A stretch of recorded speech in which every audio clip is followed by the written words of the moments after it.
Bismillahirrahmanirrahim. Assalamualaikum warahmatullahi wabarakatuh. Waalaikumsalam. Alhamdulillahirabbil alamin wa bihi nasta'in ala umuri din. Wassalatu wassalamu ala asyrafil anbiya'i wal mursalin sayyidina wa habibina wa maulana Muhammadin wa ala alihi wa sahbihi ajma'in amma ba'du.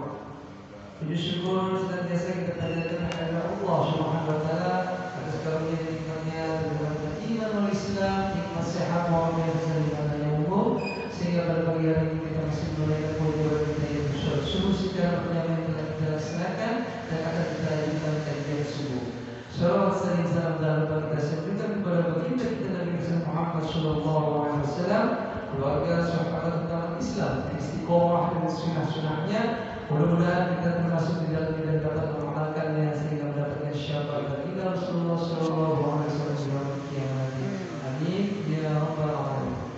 Jemaah salat subuh yang dirahmati Allah, kita akan lanjutkan kajian tematik pada pagi hari ini, yaitu berjudul waktu terjadinya Lailatul Qadar menurut Ibnu Hajar Al-Asqalani. Salah satu keistimewaan Allah dengan umat Nabi Muhammad SAW dibanding umat-umat lain adalah malam Lailatul Qadar, malam yang lebih utama daripada 1000 bulan. Dalam kitab Ahkamul Quran Ibnu Arabi menjelaskan dengan mengutip pendapat Al-Qadri, sungguh umat Muhammad SAW telah mendapat anugerah yang tidak akan diberikan kepada umat lain selamanya, yaitu pertama, melakukan sholat 5 waktu dengan pahala sebesar sholat 50 waktu. Kedua, berpuasa bulan Ramadan dibalas sebesar puasa selama setahun. Ketiga, zakatnya cukup 1/4 dari 1/10. Keempat, membaca akhir surat Al-Baqarah pahalanya seperti ibadah 1 malam full. Kelima, sholat subuh pahalanya seperti ibadah 1 malam full. Keenam, sholat isya pahalanya seperti menghidupkan separuh malam. Ketujuh, anugerah yang tidak ada tandingannya, yaitu malam Lailatul Qadar yang lebih utama daripada 1000 bulan. Ibnu Arabi juga mengutip penjelasan Imam Malik dalam Al-Muwatta menyebutkan riwayat Ibnu Qasim dan yang lainnya, yang artinya aku mendengar seorang yang terpercaya berkata, sungguh Rasulullah SAW pernah diperlihatkan usia umat-umat terdahulu. Melihat itu Nabi pesimis bahwa usia umatnya tidak akan mampu untuk mencapai amal ibadah yang dilakukan umat-umat terdahulu. Kemudian Allah Subhanahu wa taala memberikan Nabi Muhammad SAW dan umatnya malam Lailatul Qadar yang lebih utama dari 1000 bulan. Apa yang dijelaskan oleh Ibnu Arabi di atas sudah sangat jelas. Syariat umat Nabi Muhammad SAW adalah syariat yang begitu sempurna, memiliki keunggulan-keunggulan yang tidak dimiliki oleh umat-umat terdahulu. Di antara keunggulan itu adalah malam Lailatul Qadar yang keunggulannya tidak tertandingi. Lantas kapan sebenarnya malam Lailatul Qadar itu terjadi? Kita tidak bisa memastikan kapan persisnya malam itu tiba, karena Allah Subhanahu wa taala yang merahasiakannya. Tetapi kita masih bisa memprediksinya menurut pendapat para ulama yang ada. Pada kesempatan kali ini penulis ingin memaparkan pendapat Ibnu Hajar Al-Asqalani 1372 sampai dengan 1449 Masehi, salah satu ulama hadis terkemuka dari mazhab Syafi'i. Menurut Ibnu Hajar, terkait waktu terjadinya malam Lailatul Qadar ada banyak sekali pendapat, masing-masing pendapat dengan landasan argumennya. Ibnu Hajar dalam Fathul Baqari menyebutkan ada 45 pendapat soal ketetapan waktu malam Lailatul Qadar. Namun, menurut Ibnu Hajar, dari 45 pendapat itu yang paling unggul atau rajih adalah pendapat yang mengatakan bahwa malam Lailatul Qadar terjadi pada tanggal ganjil dari 10 malam terakhir bulan Ramadan. Jatuhnya di malam berbeda pada tiap tahunnya. Dari tanggal-tanggal ganjil itu yang paling potensial adalah tanggal 21 dan 23 Ramadan. Sebagaimana pendapat Imam Syafi'i, sementara menurut mayoritas ulama adalah malam tanggal 27 Ramadan. Dikutip dari kitab Fathul Bari juz 5 halaman 569. Berikut penulis paparkan dalil-dalil yang mendasari argumen Ibnu Hajar tersebut.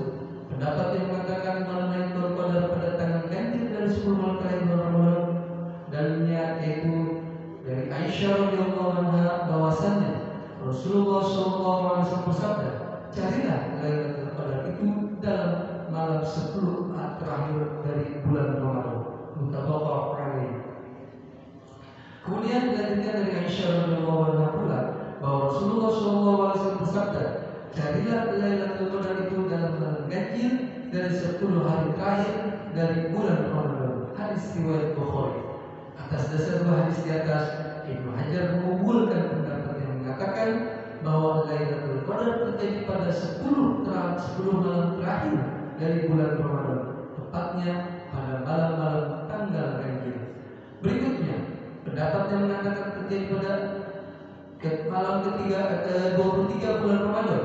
Pendapat ini didukung oleh Imam Syafi'i. Dalam satu hadis dijelaskan, salah seorang sahabat Nabi bernama Abdullah bin Wais bertanya kepada Lailatul Qadar, wahai Rasulullah, kapankah kami bisa memperoleh malam penuh berkah ini? Jawab Rasulullah, carilah pada malam ini atau malam 23 Ramadan. Selanjutnya, pendapat yang mengatakan terjadi pada malam ke-27 bulan Ramadan ini merupakan pendapat mayoritas ulama.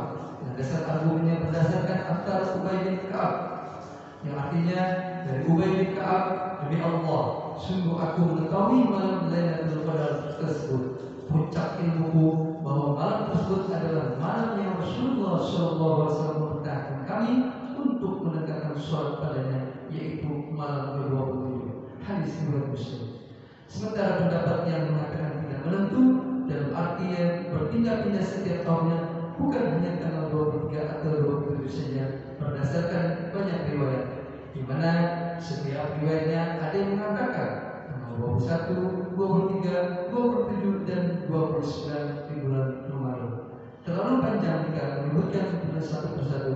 Lalu apa hikmah dirahasiakannya malam Lailatul Qadar?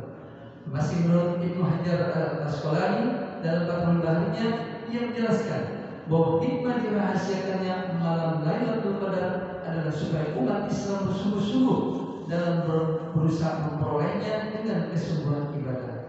Berbeda jika ditentukan pada tanggal sekian, khawatir kesungguhan ibadahnya hanya malam itu saja. Dikutip dari Fathul Bari juz 5 halaman 155. Demikian yang dapat kami sampaikan, di mana tema pada pagi hari ini adalah terjadinya malam Lailatul Qadar.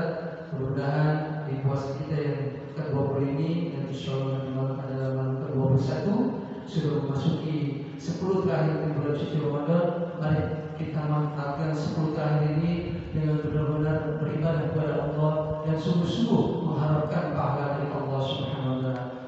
Tentunya mudah-mudahan ini selalu senantiasa kita istiqomah untuk menyampaikan satu dua buah hadis atau firman-firman Allah dalam rangka meningkatkan pengetahuan kita untuk mengamalkannya dalam kehidupan kita sehari-hari sesuai dengan tuntunan baginda Rasulullah SAW dan firman Allah Subhanahu wa taala. Demikian dapat kami sampaikan. Kurang-kurangnya kami mohon maaf. Wabillahi taufiq wal hidayah. Wassalamualaikum warahmatullahi wabarakatuh. Waalaikumsalam warahmatullahi wabarakatuh.